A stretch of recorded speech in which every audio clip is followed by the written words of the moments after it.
আমি 2026 সালে একজন পরীক্ষার্থী। আজকে আমাদের বাংলা দ্বিতীয় পত্র পরীক্ষা হয়েছে, কিন্তু এখানে একটা ভুল হয়ে গেছে।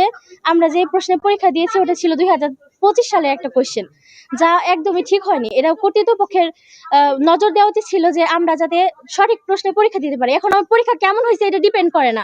সারা বাংলাদেশ যে কোয়েশ্চেনে পরীক্ষা দিয়েছে আমি ওই কোয়েশ্চেনে পরীক্ষা দিতে চাই, আমি ওইভাবে প্রিপারেশন নিছিলাম।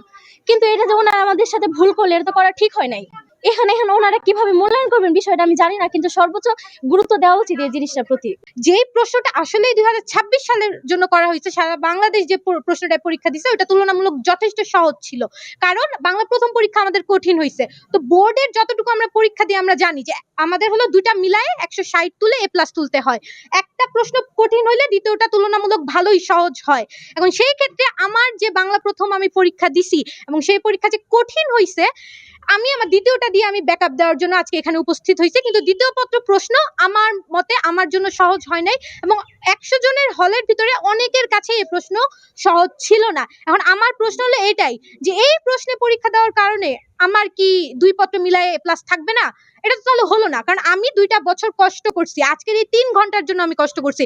এখন এই সামান্য ভুলের কারণে যদি আমার এটাতে A+ চলে যায়, এটা দায়িত্ব কে নিবে? কষ্ট করলো, এতই করলো ভালো পরীক্ষা দেওয়ার জন্য, আমরা গার্ডিয়ানরাও লেগে আছি, তাহলে এটা কি হলো? আমরা প্রতি বছরই বিভিন্ন জায়গার কলেজের নিউজ দেখি যে এইভাবে প্রশ্ন উল্টাপাল্টা হয়েছে। এইভাবে যদি আমাদের প্রতি বছরই যদি এগুলা হয়, তাহলে এগুলা দায়ভার কে নিবে? কে নিবে? আমরা স্যারদেরকে জিজ্ঞাসা করলে স্যাররা বলতেছে যে প্যাকেটের গায়ে তো 2026 ছিল, আমরা কি করব? তাহলে এই ভুলগুলা কার? যে ওই কক্ষে যে প্রশ্নগুলো দেওয়া হয়েছে শিক্ষার্থীরা সেই প্রশ্নেই উত্তর দিয়েছেন, কিন্তু পরীক্ষার পরে পাশের কক্ষের সাথে যখন ওনারা শিক্ষার্থীরা প্রশ্ন মিলাই দেখে, তখন তারা দেখতে পায় যে তাদেরকে পুরাতন সিলেবাসের প্রশ্ন দেওয়া হয়েছে। এমতো অবস্থায় আমরা বোর্ডের সাথে যোগাযোগ করি। তো ওনারা সিদ্ধান্ত, বোর্ডের সাথে কথা বললাম, বোর্ড আমাকে যেটি তথ্য সরবরাহ করলেন যে এই ধরনের ঘটনা বাংলাদেশে আরও 2টি প্রতিষ্ঠানে ঘটেছে।